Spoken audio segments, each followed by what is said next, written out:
we're very lucky to have Felipe join us. He's written a book on the construction in Scrum, which is part of the reason why we're here, but also to tap into the experiences that Felipe has had where managing or facilitating Scrum in an environment that is not a traditional sort of software environment. Felipe's got the best voice for podcasting, has his own podcast, the EBFC show, and is currently actually situated on premises in a construction project right now in an environment. Is also part of the Lean Construction Institute, chairman of the award recipient, yeah, if the bio is available on the meetup if you'd like to get to know Felipe a bit better. Yeah, without further ado, you can't use Scrum in construction and other wrong beliefs. I'm going to hand over to you, Felipe, to take it from here. Yeah, thank you, Jason. I appreciate it. Hello, everybody, all my friends down under and wherever you're coming in from. I would love to hear from each of you before we start, and you can use the Zoom chat or Meetup chat. Jason has volunteered to help me pick up the comments. I'd love to get a flavor of who's here. So if you don't mind going off of me, this is just a gathering. So it's just gathering among agilists, that love Scrum. If you feel so brave to come off of mute and say your name and what industry you're working in and what role, if you feel so entitled or inclined to give me your title, like what your company has decided your title should be, feel free to give that. And then tell me one thing you'd love to hear. We're going to custom tailor this to this intimate setting. I want to deliver perfect value delivery and give you exactly what you want. So if we could go around, and you can, cameras on, cameras off, it's up to you. If you feel so inclined, it doesn't bother me. I can talk to letters and numbers all day and night. So who wants to open it up and tell me a little bit about yourself, or just what do you want to get out of this and your title and industry? Sammy, you're off mute, so you take it first. Yeah, I think Jason's right. You've got a really good podcast voice and microphone set up there. I like it.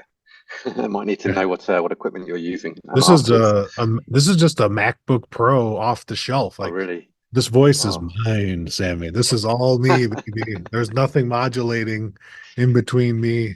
Like I can pick up the laptop so you can see. Like there's nothing here, no camera, no microphone. This is just the amazing. I mean, this Mac, it's all for like real. Jeff Sutherland says, it's the best machine in the world. Wow, that's cool. Yeah, so I'm based in Brisbane, Australia. Pretty interested in all things agile and Scrum. My company has given me the title of Scrum Coach.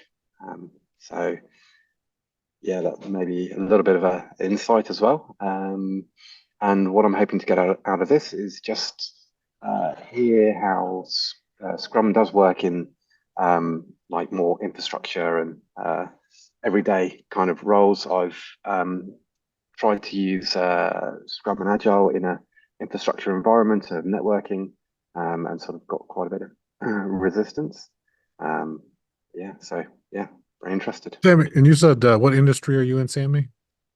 So in software at the moment. Software. Okay. Awesome. Software networking. Just so you know, it's not in my bio, but I was one credit short of being a computer scientist, having a minor in computer software, computer programming. But I ended up coming out as electrical engineering. That's not in my bio, but just so I can speak your language. I know networking and nice. all things user experience, user interface is more of my sweet spot. But what I did in school was more signals and signal transmission for electrical engineering, but super boring. Who cares about that? So cool. I think I see Vikram, you're on. You want to go next? Vikram? Hey, Felipe. Yeah, sure. Thank you, Sammy.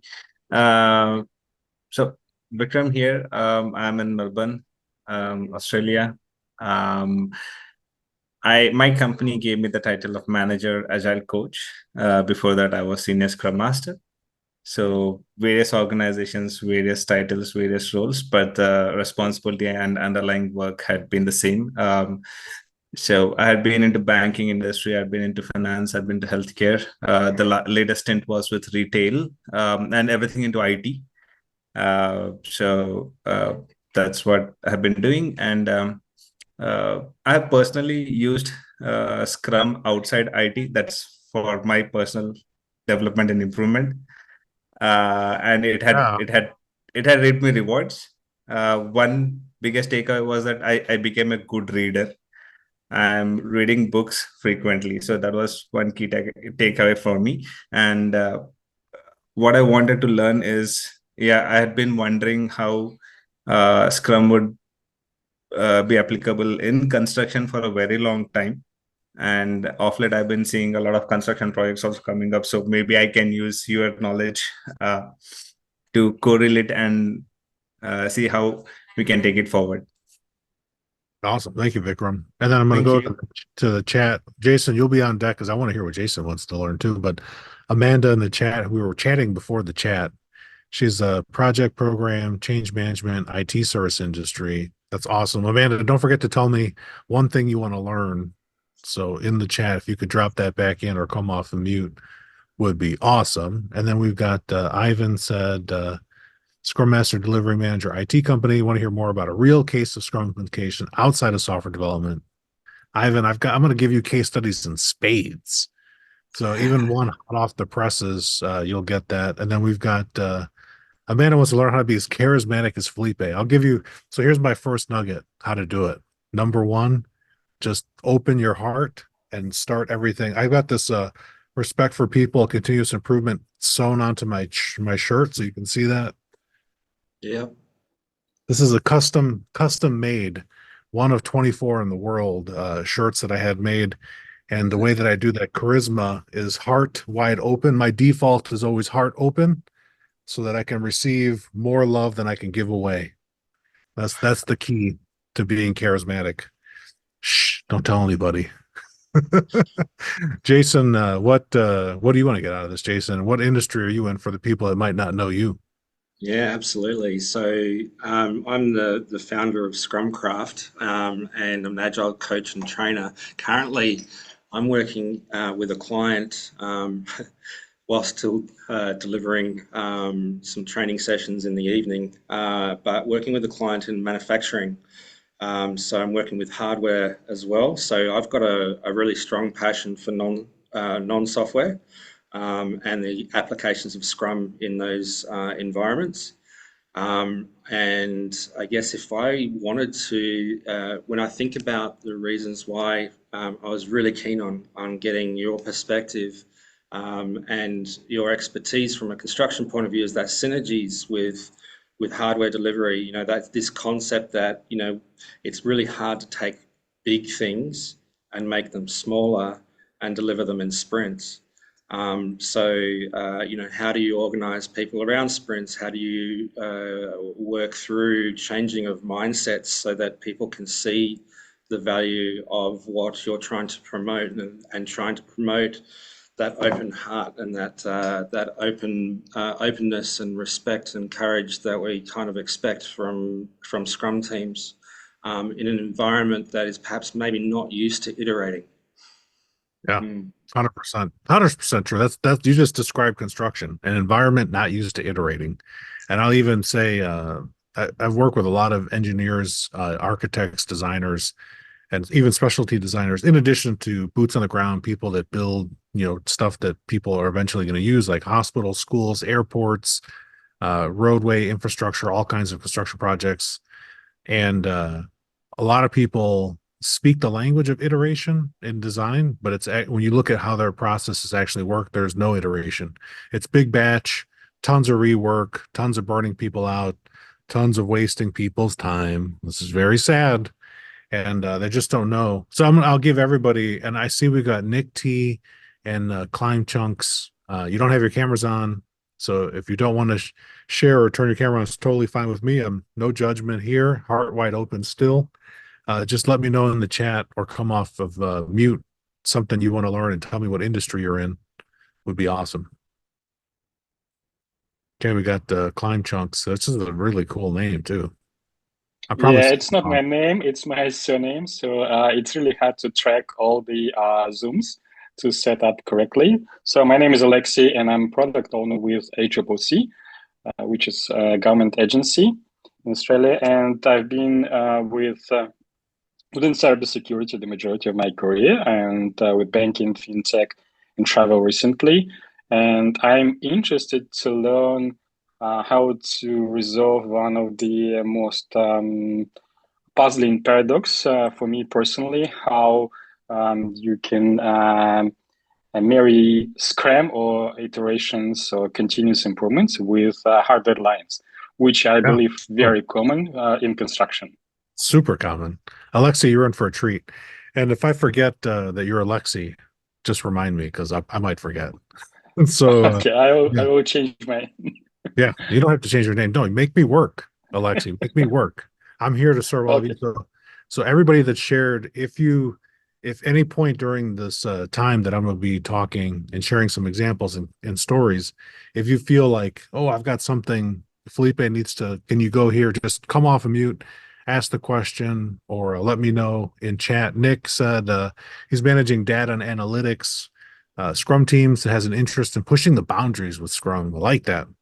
I like that, Nick. Thank you for sharing. So I'm going to start sharing a couple of things. And so for all of you that, including Alexi as a product owner, all of us have a job of having to influence people to do things. So my first thing to help you overcome resistance, the very first lesson that I use when I started using Scrum and construction almost, more than a decade ago now. Number one, don't teach people. I know it's counterintuitive. Number one thing, if you take a mindset that I have to teach my team to do Scrum, you've already lost. You're already coming up to like a brick wall of resistance. So if you take the attitude, I appreciate Vikram is shaking his head. He's learned this lesson the hard way. You can learn this lesson the hard way or the easy way. And Sammy's looking at me like, well, how are you ever going to get the team to do Scrum? You will, Sammy. You're going to iterate with the team and you're going to meet them where they are and go on a steady pace of learning. And I'll talk about that in some of these case study examples. But number one lesson, super counterintuitive. Alexi might even call it a paradox. It is do not teach Scrum. Nobody that you meet at any of these places that we go to work is sitting at work right now thinking, well, somebody would just come here and just teach me Scrum. No one we've worked with has ever said, if somebody would just come and teach me Scrum, I'd be good to go. Now, most of the people that we work with already have processes in place. Yeah, thank you, Jason, for the recap. They have processes in place, and we have to find how can we iterate their processes into a Scrum framework. And for a lot of times, instead of teaching Scrum as a Scrum master and coach, my first thing is to make visible the invisible, the processes that they use. So that's number one. I'm going to share my screen. I got some things to present, and I definitely have dates for Alexi. I'm going to go full screen presentation. I just got to pick desktop. And for me, it's a beautiful 7:50 at night. So I'm just going to get this Zoom thing out of the way. Okay. So that's my picture. That's my bio link. Felipe Engineer is my last name. You all see my bio. You can connect with me on social media at thefelipe.bio.link or use that QR code with your phones. But I want to just cover a couple of basic things. So when I'm talking about Scrum, I'm using that picture on the left, which shows the development team, the backlog, what Scrum Inc. has taught us is the 3-5-3, the 3 roles, the 5 meetings, and the 3 artifacts. And I've got some tags in orange that I'll zoom in on. Let me just zoom in. And if you didn't connect with me on social media by now, I mean, there's still a chance. There'll be chances. Okay, so in my mind, I draw this in my mind. I hold this image in my mind. And when I work with teams, I'm trying to understand where in this framework, what of these items do they already have? Because most teams that you can call a team in that classification have some form of working together, some teaming. What they might not have is something like a sprint time box or a small chunk of work that they'll work in from, or they might not have a backlog. Some people are just doing continuous work where they're just staying as busy as possible all the time. So I look at this picture in my mind And I just try to understand from their perspective with real curiosity, what are they doing and can it be better? Now, one of the things that we learned is that when you make things visual, I might even draw this picture. I'm working with an estimator in construction right now. His name is Patrick. And I drew this picture, not with all of the orange tags, but with some just basic tags. And I only drew Scrum Master. And I told Patrick, you're going to be the Scrum Master, the development team member, and the product owner. You're going to do all three roles. And we're going to master this system for a scrum of one before we go out to a broader team in your group, because he had some very specific things that he wanted to accomplish. So his goal, or what we call in construction a condition of satisfaction, what is the thing that he needs to so the system works for him and satisfies him, was a good starting point. And then from there, this is just an oh, look at that. I don't even have this locked down in my mural. This is how raw this meetup is. I've got just a visual here of like, what is, for a lot of people that have never seen Scrum before, I'll often demonstrate a really basic Scrum board, a basic Scrum ban or a basic Kanban. Pick a goal, make it visual. So if someone talks to me and says, I have this goal, I'll write it down or have them write it down, and then we'll get it made visual. And then, so this is an example of, I wanted to make this animation using PowerPoint. So this animated GIF you're watching was made with an off-the-shelf Microsoft PowerPoint. And then I just took that goal, moved it up to the top right, and I just continue working the Scrum board so people get a sense of like, how does this move? Because what you're seeing on the screen now is not in the Scrum guide.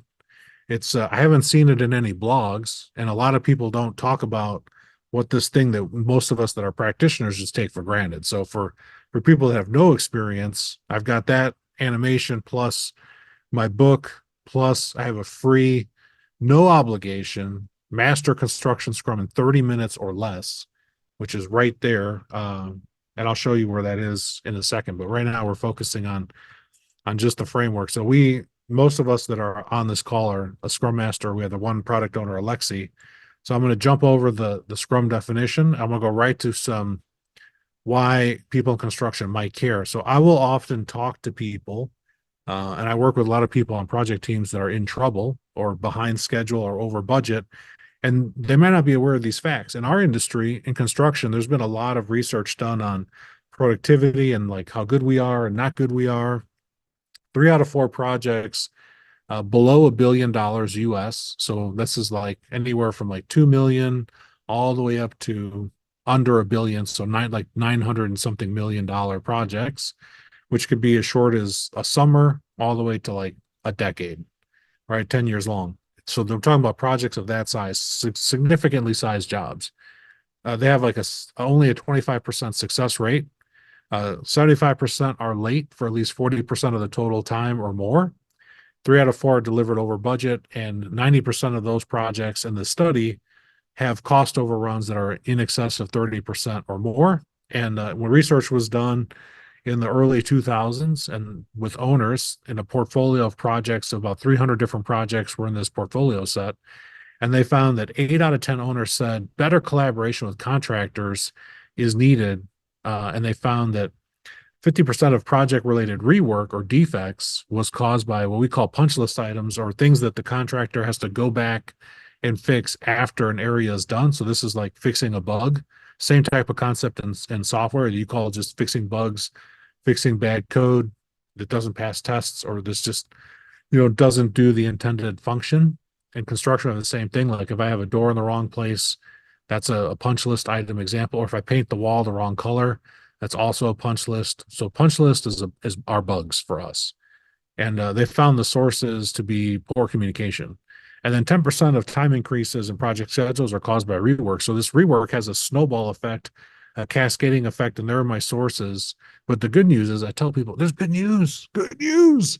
If we apply concepts from Agile and Scrum in particular, and this method of plan, do, check, act, which Scrum is based on top of, the scientific management methodology, PDCA, plan, do, check, act, plan, do, study, act, we can deliver. This is researched by P2SL, which is a think tank in Berkeley, California, focused on production. It's the production laboratory is what the P2SL is. And then my friends at Takt, which is a consulting company, they found that projects that use Scrum and Takt are 70% faster in industrial projects than projects that only use waterfall schedules or critical path method schedules or Gantt chart schedules alone.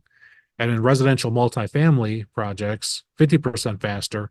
And in commercial construction, like the hospital I'm sitting in today, we can finish those projects 25% faster. There's a much more complexity in the commercial construction, especially in hospital construction, even than industrial manufacturing, which could include anything from a solar fields, wind farms, through like process plants that make like drinking water or food products as examples. And then I'll show you a little graphic here. This is what the typical, if you take a waterfall schedule, which I'm going to call just typical CPM, and you take those activities and put it into Microsoft Excel and color code it by worker company, you end up having the stacking effect. So you have a lot of things happening in parallel because the software just lets you get away with it. So there's no process adherence. In Lean, we use a process we call reverse phase pull planning, which in agile terms, like in Scrum, it's just making the backlog visible. So we make the backlog visible and prioritize it. We have some tools and tactics to do that prioritization. We call that pull planning, but that creates a sub-optimized sequence. So you can see like this pull plan, I don't have any more overlap like I used to. Every color of block represents a different trade in a different time period. But when I move into something like Scrum and Takt planning in particular, I get things on a rhythm like a 1 week, a 5-day cycle. I can really optimize and level crew flow, workflow, and prioritize by area. So you can see in this plan, I'm going area 1, 2, 3, 4, 5, and I'm going in a sequence where no one trade is working in 2 places at once. So we finish as we go as a team. Then I have my friend Jason Schroeder said Takt is Scrum, which I absolutely love. And I've got more videos. If you go to my YouTube channel, I actually have a video that's about 15 minutes long where I describe Takt and Scrum in more detail. And then I have a picture from my friend Spencer Easton, who's got his own YouTube channel. And he said, from his perspective, if you're creating a Takt plan, this is where you've got some time components in. Alexi, I'll show a real example of calendar dates I'm working on right now that this meetup is interrupting me from finishing, but I will finish it today. We have in Scrum, we've got what's completed in the backlog here. Left of these lines, this work in progress is a current week. So in this current week, this team is working on Takt zone, the first, second, third, fourth Takt zones. And then this 5th Takt zone's on deck. The next sprint are the subsequent weeks coming up, which in this example could be represented by a month. This sprint time can represent a 30-day cycle. Active work time on the sprint is this work in progress column. And then the backlog is everything in the future that's going to get us through these phases. And there's just another picture down below where we've got work completed, sprint, backlog, just another example. So this is what it looks like in real life when people use it. Now to develop this plan, we use this super crazy technology called sticky notes, Post-it notes, Post-it note technology. So let me just back up, and I'm going to stop sharing and just pause for a second. I've just been going on and on and on, and I'm sure there's at least one question right now. So any questions before I go back in and give you some pointers as to what's going on? I promise, Alexi, I'm going to go back in, show you a real example of a plan that I scrummed today, and I'll even open up my photos and show some, I think I have some live photos. If my phone synchronizes, I'll have live photos, but if not, I've got some static photos just the same, just to prove to you that it is happening with Scrum. So I'll pause for an awkward 10 seconds. If you have any questions. If not, I'm going to Go ahead, Jason. Go ahead, please. No. That's all right, Vikram. You go. I remember. Yeah, I just wanted to ask Philip, like, how did you come up with the cadences within Scrum from a construction standpoint, right? Because if you have heard of Kinevin diagram, I have heard of Kinevin. Dave Snowden. Okay. Dave Snowden's like one of the only people that loves Scrum, but he is, Alexi, don't take offense, Dave Snowden is anti-product owner. Just so you know, if you're keeping up with all the developments. I'm very much a fan of the Cynefin framework, which is a complexity theory framework. Is spelled Right. Cynefin. I'll put it in the chat And for people that don't speak even Welsh. yeah, yeah. And when you look at Kinevin, usually they say construction falls in more of a simplistic framework where a typical project management. Yeah, so Vikram, I'll stop you would right work. there. So Yeah, yeah. people outside of construction will try to classify construction in the simple domain, and they will be Right. 100% incorrect. And Okay. the reasons that construction does not fall in the simple domain, I'm going to take an example of building a solar field. So let's Yeah, yeah. imagine that this cup represents a solar array. So I've got Mhm. the pole, and then the lid will represent my sun catcher. So it's only Yeah, one component in the ground, and then I have to yeah. install this with some controls to track the sun. So you're Mhm. thinking, Felipe, it's like 2 components, maybe 10 components max, super simple. Now I'm going to do this 1 million times. I'm going to do this with 15 crews that don't all speak English often. So I have Understood. communication challenges, and I have drawing issues and different land terrain. So complexity, I have variation in team's capability. I have variation in language. I have variation in how this is going to get set, delivered, manufactured, installed. I have tolerance variations. I have inspection variations. So I have all these factors, all this variation, which does not allow for me just to put 1 million of these in the ground, hook Yeah, them up, and then let them track the sun.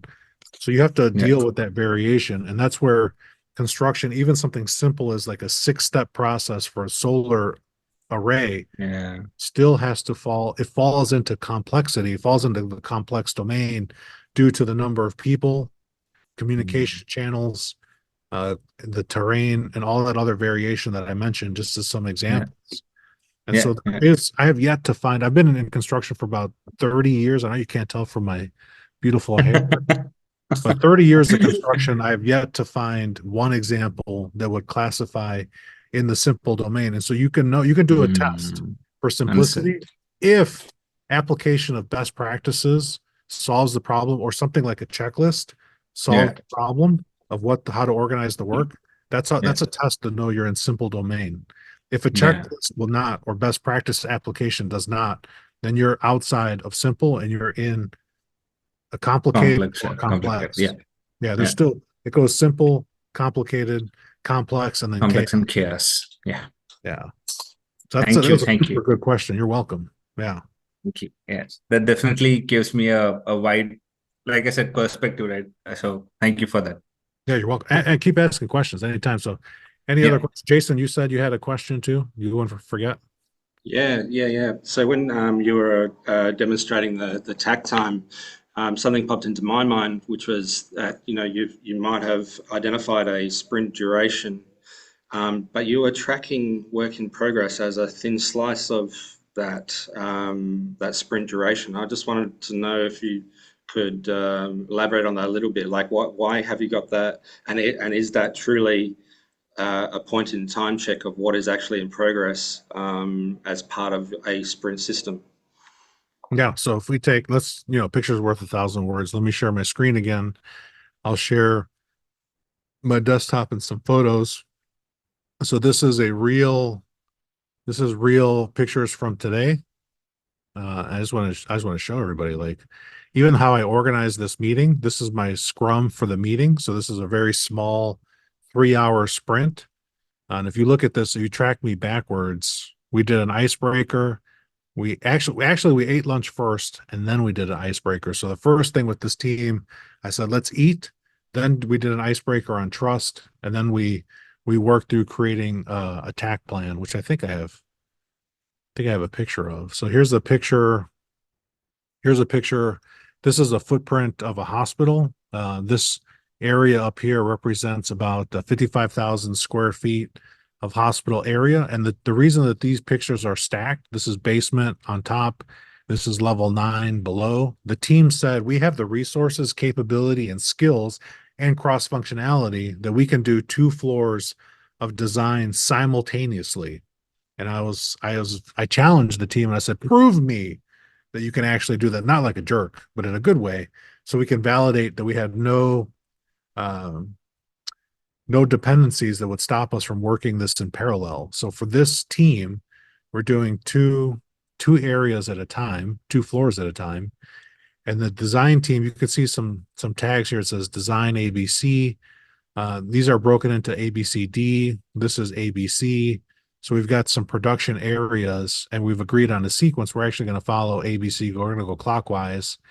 And then after 3 weeks, we're going to step into a different type of coordination, which we call finite coordination. So the design is complete, and now the trade contractors are moving elements in the design in 3D.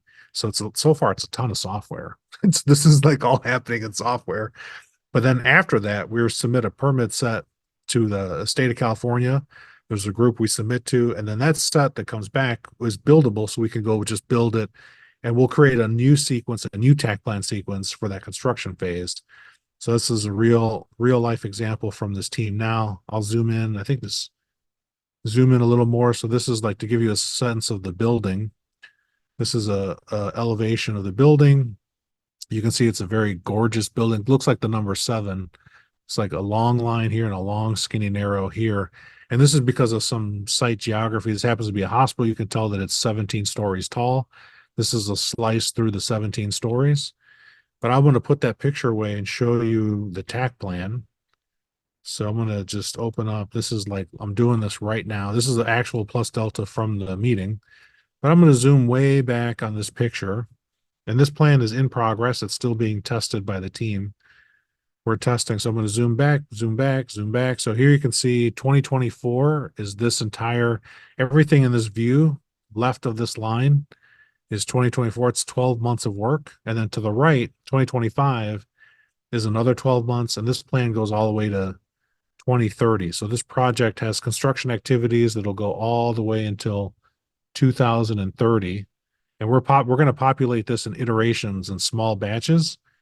Every couple months, we'll come together and develop another batch. This is first patient in July of 2030. And I'll come back to the far left.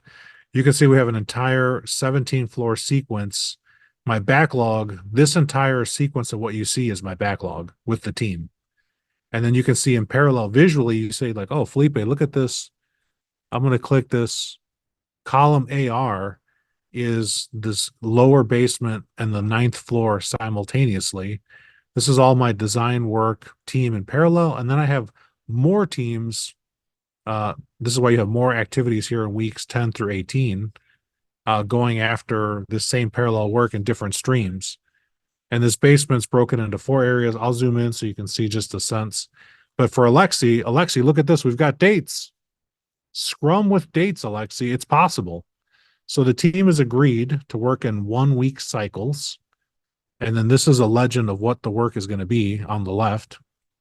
And as I move to the right, so imagine each one of these boxes is like a sticky note. You saw in the pictures before the sticky notes we had. All we've done is translated those sticky notes into a digital representation because I don't want to wallpaper a room for 12 months of sticky notes. I'm too lazy. So we represent the sticky notes digitally, and we're repeating these tasks over and over and over again, all 17 floors in weekly cycles. We're going to check in. We're going to do sprint reviews, which we're just calling a plan check-in, but in reality, we're doing a sprint review once a week, and then we're doing another check at the end for the sprint retrospective. So we're reviewing like what gets done, doing a retrospective, and then we have sprint planning the Fridays before for the week. So the team is going to test sprint planning. We're planning for 1 hour because we're only dealing with a small part of work. And then so we have 1 hour sprint planning to generate this plan that you see in front of you. 12 months, this backlog, we did it in 3 hours. Because how do we do it so fast? Because we use Scrum. We Scrum the meeting. So we Scrum the whole meeting. This tag right here that says sequence a floor times 17 is where we spent the bulk of our time. We had 35 people in the room, and we created a 12-month sequence with 35 people in about an hour and a half. And so the prerequisite is the team has to know what the work is so that they can do this at a high level. This is the second planning meeting we had. The first planning meeting, we just generated what this deliverable is going to be at the end. So you see this red bar This red bar and dotted line in March represents that deliverable. And we spent 3 hours defining this deliverable. So that deliverable represents all of this work and activities all the way to the end. And then we have this deliverable review time. And then that, I'm happy to say, the team's going to get this via email tonight. Once I get out of this meetup, I got to send this to this team. They're expecting this. They see that we have this review time, and then we have some construction activities here. So we're actually back on schedule, and we've recovered a significant amount of time using this iterative Scrum Takt approach. But I've got other examples too. So let's go back into this mural. And I've got some case studies ready. So I'm going to pause again because I just talked a whole bunch. I'm going to pause to see if there's any questions. So Alexi, we had dates, proof that we can Scrum. That's a 2-year cycle of work planned in 6 hours total, 3 hours one day. And then we came back together as a team. We did another 3-hour chunk. We planned 2 years and 6 hours. And then we have a very high reliable plan with dates. And at any given time, the team knows exactly what we're doing and exactly a cycle of work that's a bite-sized chunk that they're a cross-functional team. Each one of those blocks represents teams of anywhere from 2. We have some teams that are only 2 people, and some teams have as many as 10 people. So we have 2 to 10 person teams. We're running this as a scrum of scrums or a scrum at scale. But I'll pause. I see we got Jeff just joined. If you have a question, Jeff, you can just come off mute and ask your question. We'll pause for questions, and then I'll move back into the chat here.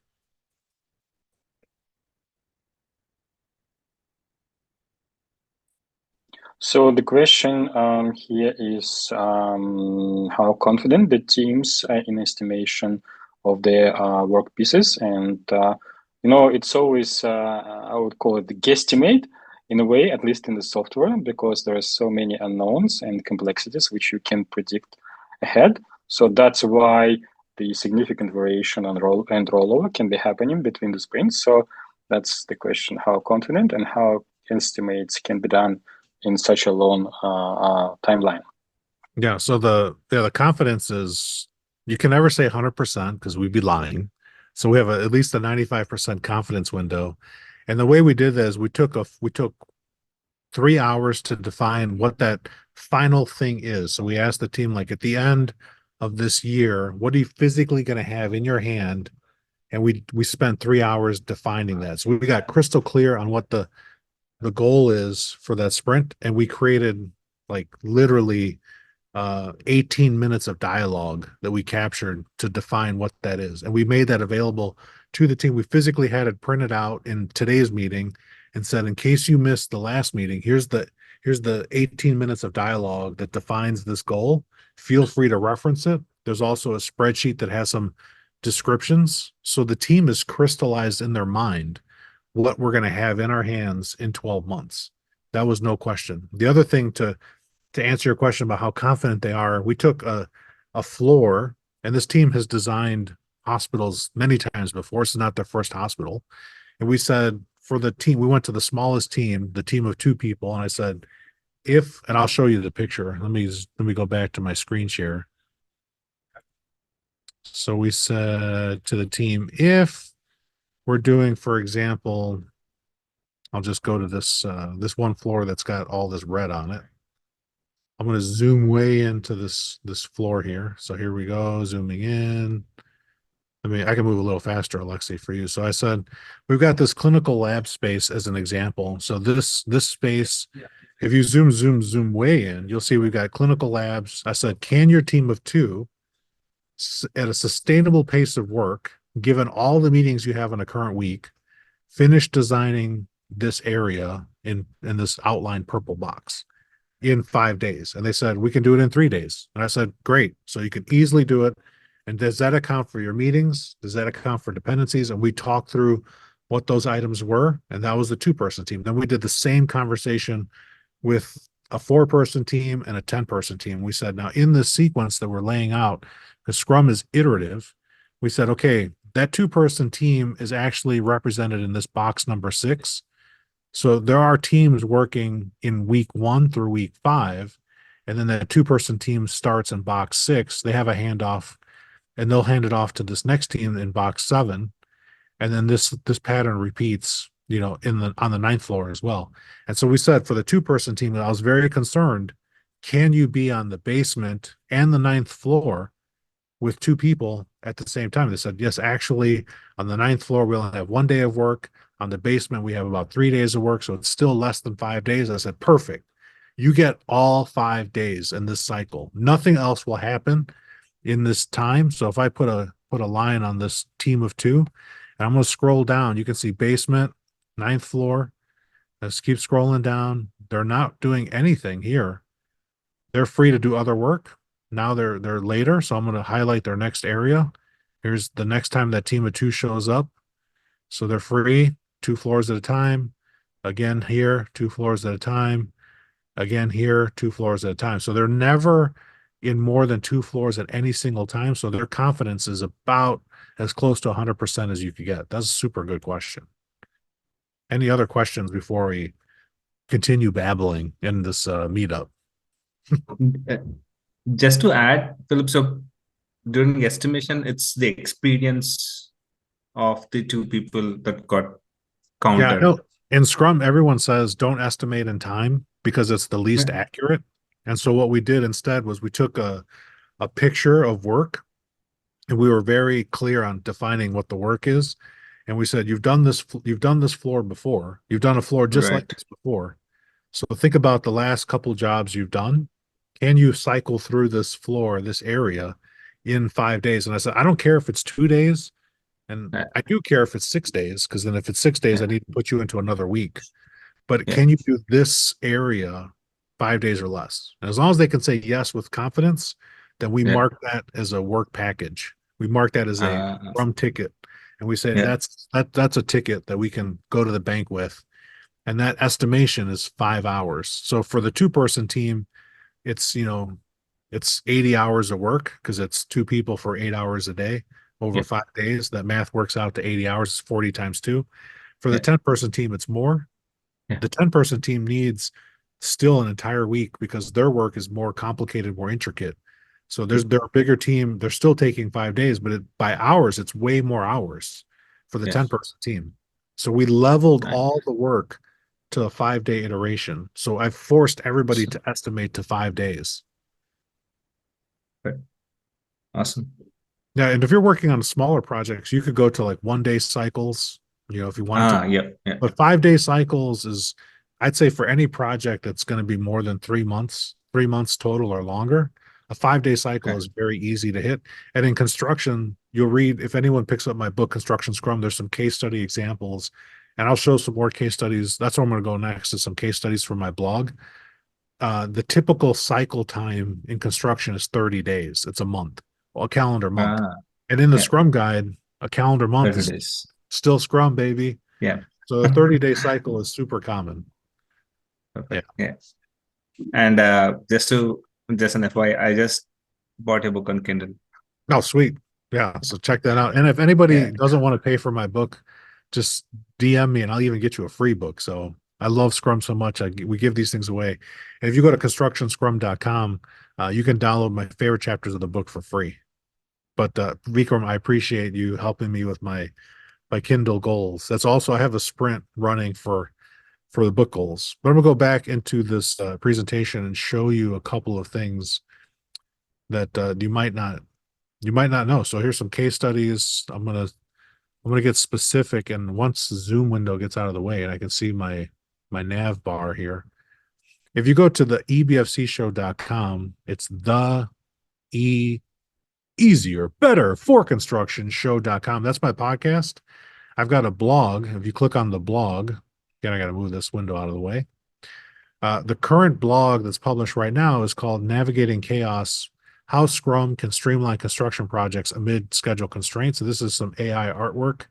I'm going to scroll down. There's like a story that you can read here. This is a simple process flow diagram for inspection, or what you would call in software and IT testing. We have testing just like you do, but we call it inspection. So very similar, just different words. But here, this is the case study I want to focus on. So I had a person, I do a lot of posting on social media, not so much today because I'm in this meetup, but typically I post a couple times a day and I share stories and examples. And I had a a gentleman take my free Scrum course, and he was able to take a 90-day work stoppage. So they had something happen on their project that impacted their work, and that's a 3-month delay. And using Scrum was able to finish it 70% faster. They were totally stuck. So he took a picture, posted on LinkedIn. This is the picture from Austin. This is his to-do doing done. He used some little tiny 1/4-inch sticky notes. That's all he had. I mean, I just love this because he had almost nothing. This is a free paper too. In construction, we get a lot of free paper from vendor suppliers that want us to rent their equipment. So he didn't even pay for this paper. Free paper, a pen that I'm sure he paid for. He put his goal down. He did his simple backlog to do doing done. And then he posted on LinkedIn how breaking this big 90-day chunk of delay into bite size, in his example, 1/4-inch size sticky notes. Yeah, I will eventually. He was able to take that activity and then get it down to that massive time improvement. And then I posted this on social media. So he saved 62 days by just breaking the work down. So you saw in the example I shared before, we took a 1-year chunk of work and we broke it down to 5-day cycles to make a very high reliable team. That schedule that I showed you is showing a savings of at least somewhere between 4 to 6 months. We don't have the final analysis done, but the schedule that we did by putting things on a weekly cycle is also saving us somewhere between 4 to 6 months with the project that I'm physically sitting in. And the person that just yelled at me to go home is the owner. So the owner is so I want everyone to see this at this meetup. It's 8 o'clock at night and the owner is still lurking around in our co-location space. He's just yelling at me to go home. So I think that's just pretty funny. And his name is James and he's a big friend of mine. So it's all good. Yeah, I'm in this parking garage converted to a office. So I'll just pop up so nobody's here except for people that shouldn't be here. But I'll turn so you can get a sense. There's at any given time there could be 300 people in this co-location. That's how big this project is.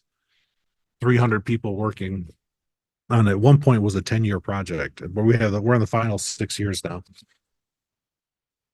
So I'll pause for questions. Any questions on that simple example? Then I'll share another nugget of what people say can't be done. So while you all think about questions to ask me, so every single person in construction that I meet in designing construction, they've never heard of Scrum.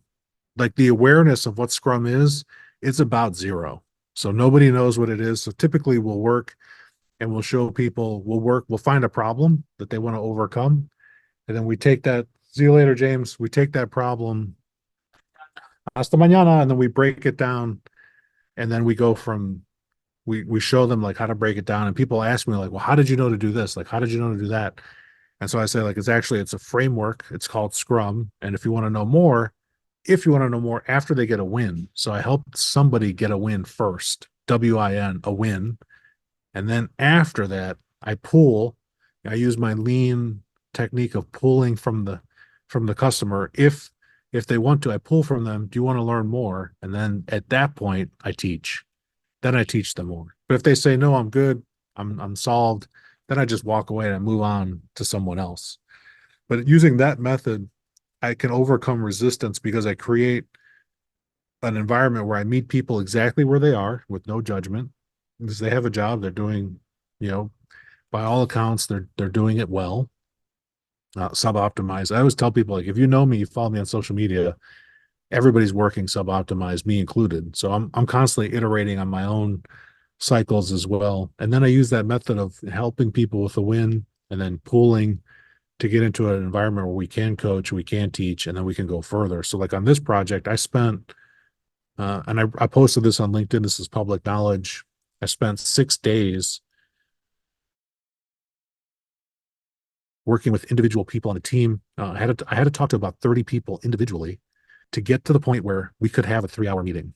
So I had to talk to 30. So no one, and I even said this on LinkedIn, no one's going to appreciate this. No one appreciates this. I had to talk to 30 people to pave the way to have the meeting so we can break down the work, to recover the schedule using Scrum, and the Scrum framework with Takt on five-week intervals, 5-week sprints, so that we can save somewhere between 4 to 6 months. Now, some people on the team will say we're saving an entire year, but I think that's a little aggressive on the savings. So that's why I'm saying I'm giving a range of 4 to 6 months time savings using this method. So what did I do when I talked to people? Let me share one of the things that I did. I had a half-baked plan, a half-baked Scrum. And so I would go and sit with people and I would say, hey, I understand you're working on the design of this interior. Like, what floor are you working on? And I'll just ask a couple questions out of curiosity. And it was like, oh, I'm working on the second floor. I was like, oh, how big is your team? And I just ask questions, and I'm just doing Scrum Mastery stuff, trying to understand what the work is, because I'm not doing the design work. I'm not going to design anything. Even don't be fooled by this mouse in my hand. I'm doing nothing in design. It's all being done by the team. So as I ask and actually use my open heart approach with the people, they start to share, oh, I've got, only so many people. Oh, how long are you going to be on the project? Oh, I'll be on the project. And they tell me like how much the time they think. And then I'll move up and down at different levels. I'll talk to managers. I'll talk to people working. I'll talk to people just coordinating. And so I'm taking a slice through the entire team. So my context is very high. I know at a very high level everything in this workflow, which in lean nerd talk is value stream mapping.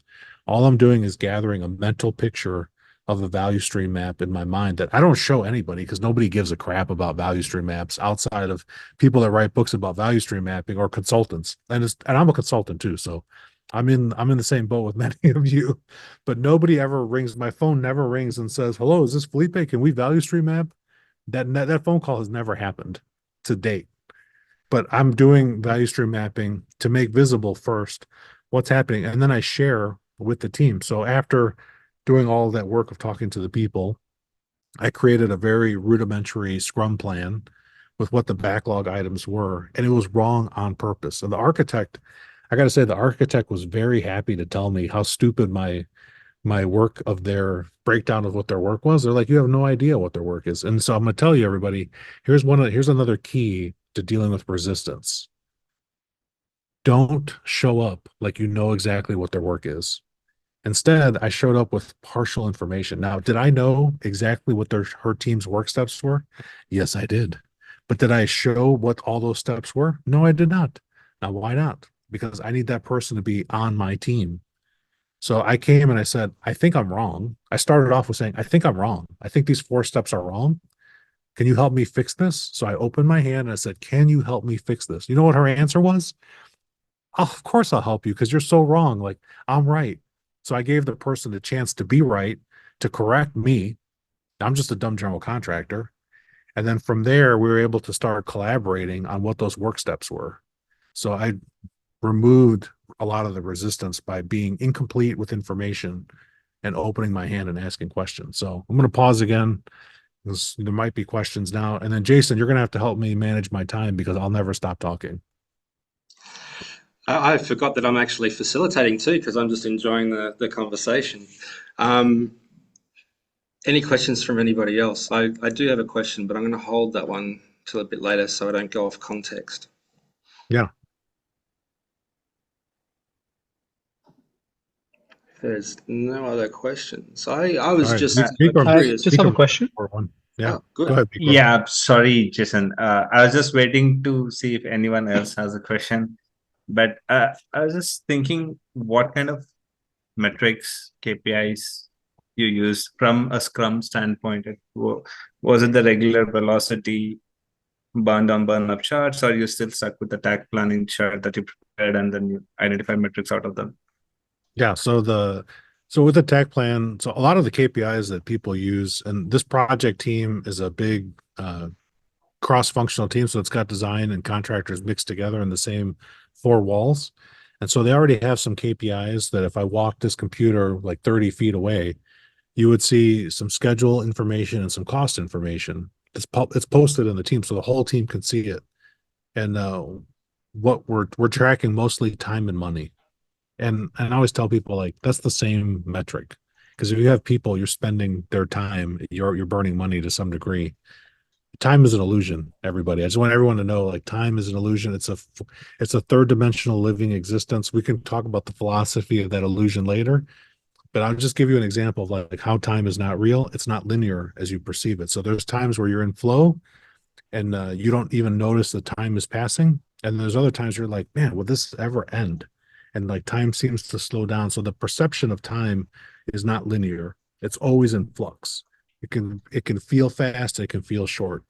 And that's just the clocks that we make are an illusion for the type of existence we have manipulating matter and space. But we can get into a philosophical debate later. So the metrics on all construction projects are always time and money.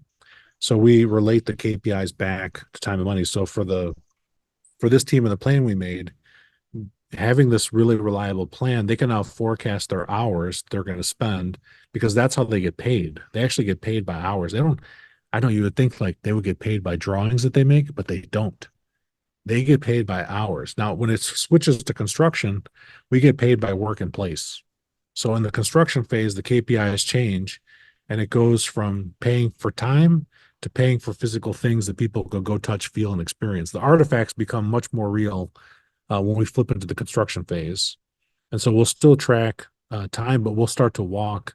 We don't do page turning to see the design so periodically. So that's, the KPIs are time and money. And we don't do burn down charts or burn up charts, but in that plan, you can see in the calendar view, if I wanted to chart it, I could, but people already can answer the question, when will it be done? That's the whole reason we burn up and burn down. And we're doing some what we call Takt. It's called subtle Takt control, SBTLE, subtle, light touch with those meetings. So in sprint planning that we do, where we set the next week, and then later in the sprint review, sprint retrospective, we're doing another touch looking to the past. And in those times, we're aligning and make sure we're still on that 5-day cycle. So we're doing little checks, and then I'm listening. I'll pop into different meetings, and I have other people that are spies, and they also pop into meetings, and we'll get a sense of, are we going to make it in this cycle? And the second that we smell that we're not going to make it, we intervene and we make a change so that we can keep on the same pace. And then Joe Parrell said, with incorrect rudimentary plan to open up others, has that ever gone wrong for you? Absolutely. It's gone wrong many times. That's how I learned my lesson. I feel I've seen that from some individuals, and then the project team just completely dismisses the use of that individual scrum master. Yeah, so that's where you have to be careful. So today, every time somebody said your plan, I said our plan. I was like, my plan was stupid. My plan was incomplete. My plan was only 4 cycles. The final plan that you saw that I shared has 18 weeks of stuff. And so that, I think it's 18. Let me just look to make sure I'm not making up the number. Yeah, it's 18. It's got 18 weeks of stuff. My stupid plan only had 4.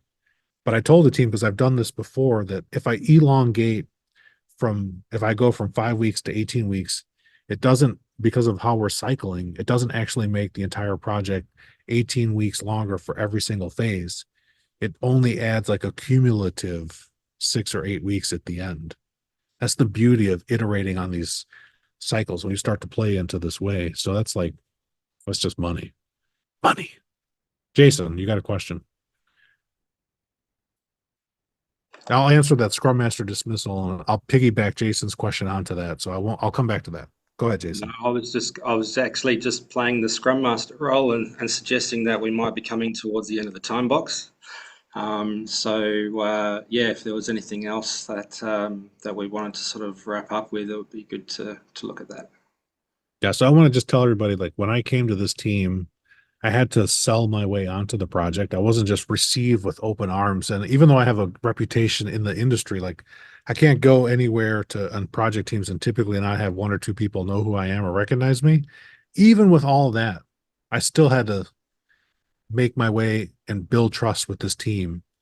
And so I'd say for that Scrum Master that got dismissed, and I've learned this lesson the hard way in the past, where I took trust for granted. Scrum Masters never take trust for granted. And one of the easiest ways to build trust is for you to be vulnerable first and just give trust away. And so at the start of this planning meeting, I'm facilitating the meeting, I'm running it as a scrum. I told the team, I said, because I've committed to trusting each one of you to my detriment. I might get hurt. I might trust you and you might burn me. I was like, but that's okay. I'm going to give all of you trust first. This is why we're starting this meeting feeding everybody first. We're going to eat for 30 minutes and we're not going to talk about work. We're not going to do work. We're just going to eat together. And people are like, what? Is he serious? And then as they watch the time, they're like, oh my God, I guess he's serious. And they saw the scrum card said, eat lunch. And that's all we did for 30 minutes. So I kept my word. I made a commitment and I easily demonstrated with feeding people, like I kept my mouth shut and then we didn't do anything for 30 minutes. We just ate. And then after I moved that from doing to done, I said, now this meeting's going to begin. But in reality, the meeting had already started. Feeding them and eating lunch was part of the building trust and allowing me to demonstrate keeping and making a commitment so that my trust payments can go up and that people will follow me more. So that's like one of the things that you can do, little things. If you're getting dismissed as a scrum master, I would say take another look in the mirror and see if there's anything that you did that violated trust. And if you ever try to push a solution on the team, you're automatically breaking trust. As a scrum master, you have taken a vow to be a servant leader. And at no time, if I'm serving a team, can I push my solutions on them. As soon as I start to push my ideas onto them, I'm no longer serving the team. Now, I can have ideas about Scrum and process improvement, but there are ways to serve the team and to bring them into the solution with me so it becomes our solution, or even better, their solution. Their solutions are always better than my trivial, dumb contractor solutions. But that's how I'll serve the team. So just check yourself and look to see, like, was I really serving them or was I serving myself? As long as you serve them, if something bad happens, you can always say, hey, I'm just here to help you. I'm here to help you. I'm here to help you. That phrase, I'm here to help you, I'm here to help you, is like magic so that you do not get dismissed and people actually pull you in more because, oh, you're going to help me. Like, no one says no to help, believe it or not. All right, Jason, what do you think? Did I answer it about the Scrum Master dismissal? Yeah, I think you did. I think you did. And I think it's a really good reflection to think about, how did you show up as a servant leader? And, some people are really good at being able to internalize and compute that type of information. Others, sometimes it's helpful to do things like, write it down or do some form of journal reflection on how that panned out for you that time. What might you do what might you do that's different next time that might generate a slightly different result? But as Felipe said, has it ever gone wrong for you? I think most things have probably gone wrong for somebody, and that we've all learned through reflection. So really good advice. Yeah, the other thing, Jason, I'll tell all the Scrum Masters, like, people learn better through storytelling than through KPIs and facts. A fact never changed anybody's mind, but a story, if you can share a story, especially in the early phases of partnering and working with people, where you can show some vulnerability and tell a story of how you failed, but what you learned from that, that's going to just get you more leadership capital that you can spend with that team to do more better Scrum, as we would like to say, or easier, better, faster Scrum, as I like to say. Awesome. Thank you so much, Felipe. Are there any questions in closing before we wrap up the meetup today? A big thank you once again, Felipe. Thank you, everybody, for turning up and also for your fantastic questions along the way. I've taken an immense amount of information from this talk, Felipe, so thank you very much. We've gotten some really cool insights into the world of construction and how to not use Scrum in construction, but rather take a journey with the client to solve problems for them. And eventually, if Scrum is part of that solution, then all for the better. So excellent. Thank you so much. And the recording will be made available to everyone within the week. So again, Thank you, guys. Have a great, fantastic rest of the day, and thanks for the test of this experiment, lunch and learn type session. I think it's been quite successful. Thank you. Thank you. Stay in touch, everybody. All right. Thank you, everyone. Bye. Thank you, Bye-bye. Jason. Thank you, Felipe. Have a great rest of the night. I'll let you go and get out of the building before the owner comes back through. Thank you. Take care, everybody. All right.